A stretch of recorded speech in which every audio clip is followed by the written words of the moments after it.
ইযা খাতাবা আলাইকুম মান তারদাউনা দীনাহু ওয়া খুলুকাহু ফাযাওয়িজুহু, তোমাদের কাছে কেউ যদি প্রস্তাব নিয়ে আসে কোন ছেলে, এমন ছেলে মান তারদাউনা দীনাহু ওয়া খুলুকাহু, যার দ্বীন এবং আখলাক চরিত্র পছন্দ, হ্যাঁ পছন্দ মতো একবারে, হ্যাঁ, তাহলে ফাযাওয়িজুহু, তাহলে বিয়ে দিয়ে দাও।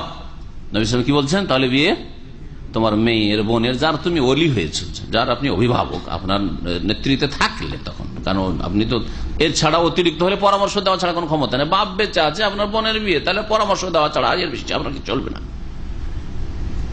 কিন্তু আপনার যদি নেতৃত্ব দিয়ে থাকেন, আল্লাহ আপনাকে ওলি বানিয়েছেন, তাহলে ফাযাওয়িজুহু, বিয়ে দিয়ে দাও। ইল্লা তাফআলুহু, ভালো ছেলে, দ্বীন আখলাক ওয়ালা ছেলে পাওয়া সত্ত্বেও যদি না বিয়ে দাও, তাহলে এখনো সময় হয়নি বিয়ে দেওয়ার, অথচ 20 বছর হয়ে গেছে, না মাস্টার ডিগ্রিটা করুক, হ্যাঁ এখন লেখাপড়া সেরে নিক, এই করুক আর সেই করুক, এখন লেখাপড়া সেরেছে, একটা চাকরি একটা হয়ে যাক, তাহলে আরো ভালো ছেলে পাওয়া যাবে।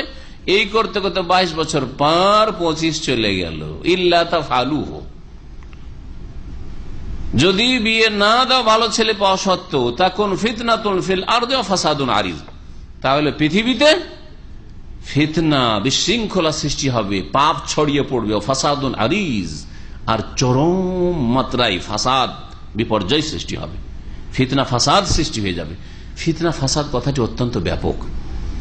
ওই মেয়ের জীবনে ফিতনা ফাসাদ পাপ নেমে আসবে, কারণ সাবালিকা হয়েছে, যদি বিবাহ না দেন তাহলে পাপে লিপ্ত হইতে পারে, পাপে লিপ্ত হইতে পারে। বিবাহ শাদী দিচ্ছেন না, ওইদিকে হ্যাঁ বয়ফ্রেন্ড ধরে বসে আছে কলেজ ইউনিভার্সিটিতে, বিবাহ দিচ্ছেন না, লুকিয়ে লুকিয়ে প্রেম আলাপ করছে, চলছে।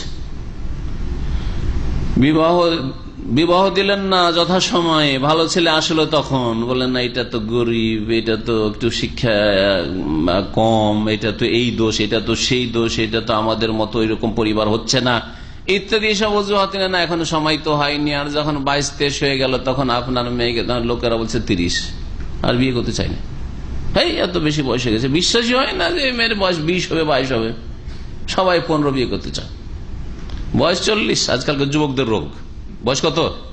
40-এর আগে বিয়ে করবে না, 40। আর পাত্রী কেমন চাই? 14